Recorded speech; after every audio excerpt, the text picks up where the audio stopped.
دوستو آج کی اس ویڈیو میں بات ہوگی مغل سلطنت کے تیسرے سلطان یعنی جلال الدین اکبر کے بارے میں۔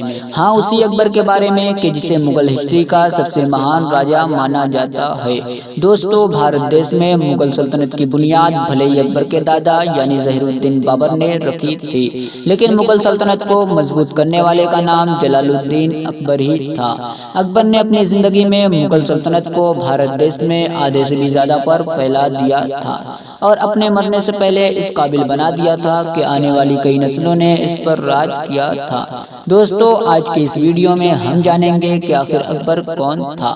اکبر میں ایسی کیا خاص بات تھی کہ وہ اپنے دور میں اپنی سلطنت کے پورے لوگوں کے لیے دیوتا بن گیا تھا۔ لوگ اس کے دربار میں آ کے منتیں مانگا کرتے تھے، لوگ اس کے سامنے آ کر اپنے سروں کو جھکایا کرتے تھے، یہاں تک کہ وہ اپنے سلطنت میں رہنے والے لوگوں میں کتنا باعزت اور قیمتی ہو چکا تھا کہ اس نے اپنا ایک دھرم بنا لیا تھا۔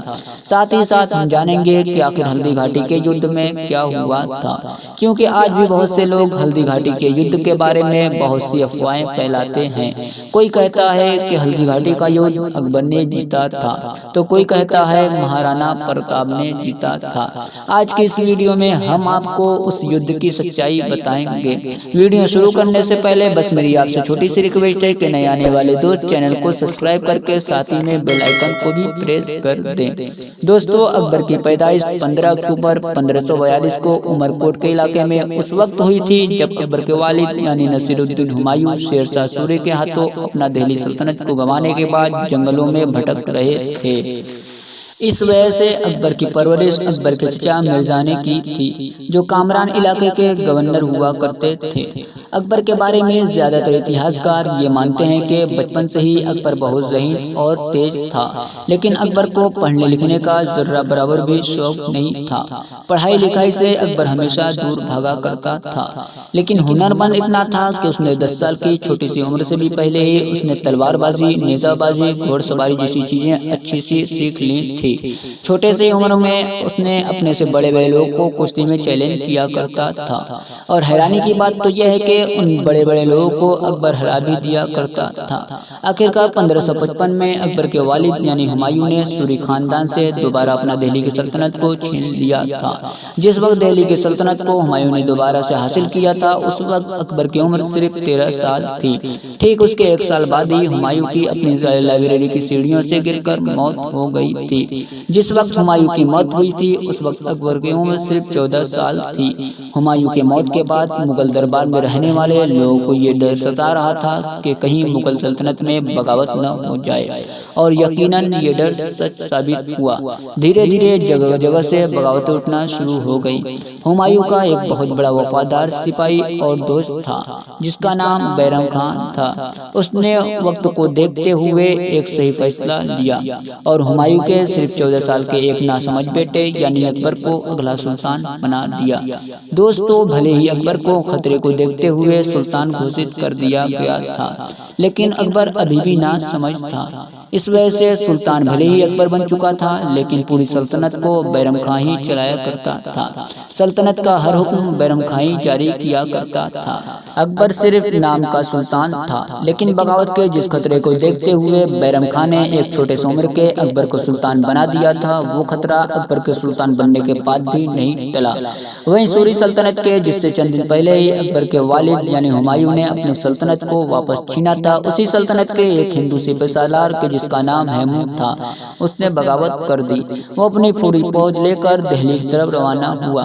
دوسری طرف مغل سلطنت چلانے والے بیرم خان کو جب اس کی خبر ہوئی کہ ہیمو اپنی بڑی فوج کو لے کر ہماری سلطنت یعنی دہلی کی طرف روانہ ہو گیا ہے، تو وہ بھی اپنی فوج لے کر دہلی سے روانہ ہو گیا۔ دونوں فوجوں کا آمنا سامنا پانی پت کے ایتہاسک میدان میں ہوا۔ بڑی زبردست جنگ لڑی۔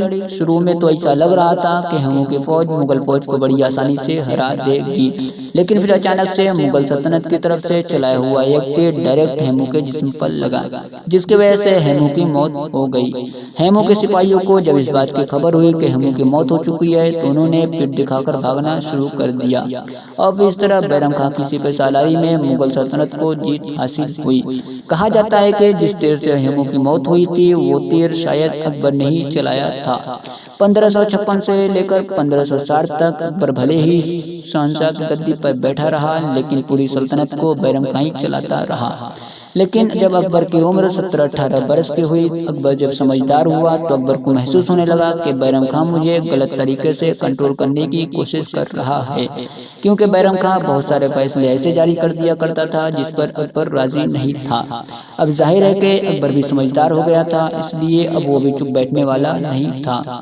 اکبر کو جب محسوس ہوا کہ بیرم خان کی طرف سے پانی سر سے اوپر جا چکا ہے تو اس نے بیرم خان کو وزیر اعظم کے پد سے ہٹا دیا تھا اور بیرم خان کو بہت سارا مال و دولت دے کر یہ مشورہ دیا کہ آپ حج کرنے چلے جائیں، کیونکہ اکبر سیاسی معاملے میں بھلے ہی بیرم خان کے مخالف ہو چکا تھا لیکن وہ بیرم خان کی بہت عزت کیا کرتا تھا اور بیرم خان کو بابا کہا کرتا تھا، کیونکہ بیرم خان نے اس کی 3-4 سال تک پرورش کی تھی۔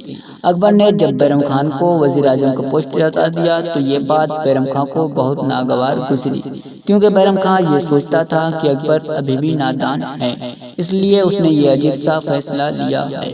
بہرحال بیرم خان نے اکبر کے خلاف بغاوت کر دی۔ اکبر سمجھدار ہو چکا تھا، اس نے چند لمحوں میں ہی بیرم خان کو شکست دے دی۔ اکبر کے سپاہی بیرم خان کو پکڑ کر اکبر کے سامنے لائے، کیونکہ اکبر بیرم خان کی بہت عزت کیا کرتا تھا، اس لیے اس نے بیرم خان کی بغاوت کرنے کے باوجود بھی کوئی سخت قدم نہیں اٹھایا، بلکہ بیرم خان کو بیٹھا کر دوبارہ مشورہ دیا کہ برائے مہربانی آپ حج کرنے چلے جائیں۔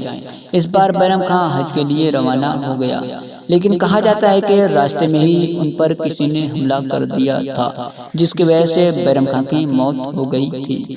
دوستو، اکبر جتنا بہادر تھا اس سے کئی گنا زیادہ ہوشیار تھا، اس لیے وہ اپنے دشمنوں کو میدان میں ہرانے کے بجائے دماغی طور پر زیادہ ہراتا تھا۔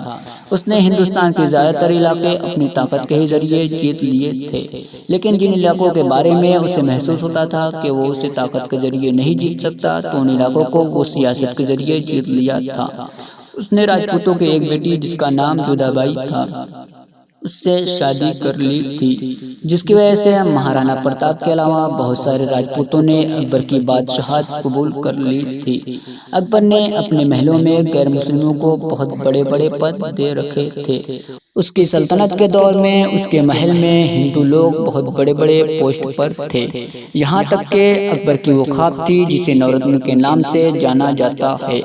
ان میں جو وزیر تھے ان میں بھی 3 ہندو تھے، ان میں سے ایک کا نام بربل، ایک کا نام مان سنگھ اور ایک کا نام راجا توڈرمل تھا۔ کہا جاتا ہے کہ اکبر کوئی بڑا قدم اٹھانے سے پہلے انہی لوگوں سے مشورہ لیا کرتا تھا اور یہ لوگ بھی اکبر کے ساتھ ہمیشہ جڑے رہتے تھے۔ بیرم خان کی موت کے بعد جب اکبر سلطنت چلانے کے لیے پوری طرح سے آزاد ہوا تو اسے محسوس ہوا مغل دربار میں اسلامی عالموں کا بڑا اچھا بول بالا ہے، یعنی ہر حکم اسلامی عالموں کی اجازت کے بعد ہی جاری کیا جاتا ہے۔ اس بات سے اکبر کو تھوڑی چڑ محسوس ہونے لگی تھی، جس کی وجہ سے اس نے ایک حکم نامہ جاری کیا اور اعلان کیا گیا کہ آج سے ہی اکبر کا ہر حکم ہر عالموں سے بڑا مانا جائے گا۔ اس حکم کے جاری ہونے کے بعد اکبر سیاسی فیصلوں کے ساتھ ساتھ مذہبی فیصلے کو بھی خود حل کرنے لگا۔ ظاہر ہے کہ وہ کوئی عالم دین تو تھا نہیں، اس لیے اس کے لیے یہ مناسب نہیں تھا، اس لیے مذہبی لوگوں نے اس کی مخالفت کرنی شروع کر دی اور پوری سلطنت میں بغاوت کا ایک ماحول تیار ہونے لگا۔ اکبر نے جب یہ ماحول دیکھا تو اس نے بڑے بڑے عالموں کو چن چن کر قتل کروانا شروع کر دیا، جس کے بارے میں بھی اسے خبر لگتی کہ فلاں عالم اس کے خلاف حکم جاری کیا ہے تو اسے قتل کروا دیتا، جس کی وجہ سے نڈر عالموں نے اس کے خلاف کفر کے فتوے جاری کیے۔ اکبر نے یہیں پر بس نہیں کیے بلکہ اکبر نے اپنے نورتن میں سے ایک وزیر جس کا نام ابو الفضل تھا اس سے مشورہ کر کے ایک نئے دین کی استھاپنا کی جس کا نام دین الہی رکھا تھا۔ اکبر کا یہ ماننا تھا کہ ہر مذہب میں کوئی نہ کوئی اچھی باتیں ضرور ہیں، تو کیوں نہ ہر مذہب کی کچھ باتیں نکال کر ایک نیا مذہب تیار کیا جائے جس کے ذریعے سے تمام مذاہب جھگڑے بھی ختم ہو جائیں گے۔ لہٰذا اکبر نے اسی سوچ کو دیکھتے ہوئے دین الہی کے ایک مذہب کو تیار کیا، اس میں اسلام مذہب کے ساتھ ساتھ دوسرے مذاہب کی کچھ باتوں کو بھی شامل کیا تھا جسے اکبر اچھا مانتا تھا۔ اکبر کے اس مذہب کو سب سے پہلے بربر اور اس کے وزیر ابو الفضل نے ہی قبول کیا تھا، لیکن ہاں اکبر کے اس مذہب کو ہندوستان میں رہنے والے لوگوں نے پسند نہیں کیا تھا۔ اکبر کے دور میں ہندو لوگ اکبر کو بہت اچھا ماننے لگے تھے۔ بہت سے تو لوگ اکبر کی پوجا کیا کرتے تھے۔ اکبر کے بارے میں کہا جاتا ہے کہ اکبر کے دربار کے سامنے لوگ منتیں مانگا کرتے تھے، کیونکہ اکبر کا یہ نظریہ تھا کہ ہر مذہب میں اچھائی اور برائی دونوں چیزیں موجود ہوتی ہیں، اس لیے وہ عیسائیوں کے ساتھ پوجا کرتا تھا اور ہندوؤں کے ساتھ بھی پوجا کرتا تھا اور مسلمانوں کے ساتھ مسجدوں میں نماز ادا کیا کرتا تھا۔ دوستو، اب اگر بات کی جائے ہلدی گھاٹی کے جنگ کے بارے میں کہ ہلدی گھاٹی کے جنگ کون جیتا تھا، مہارانا پرتاپ یا پھر اکبر؟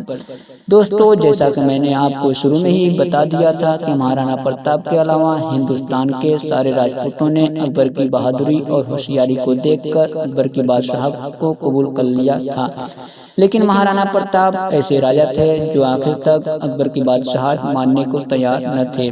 بھلے ہی مہارانا پرتاپ اکبر کے خلاف کامیاب نہ ہو پائے، لیکن وہ اپنی آخری زندگی تک اکبر کے خلاف لڑتے رہے، جس سے یقیناً مہارانا پرتاپ کی بہادری ثابت ہوتی ہے۔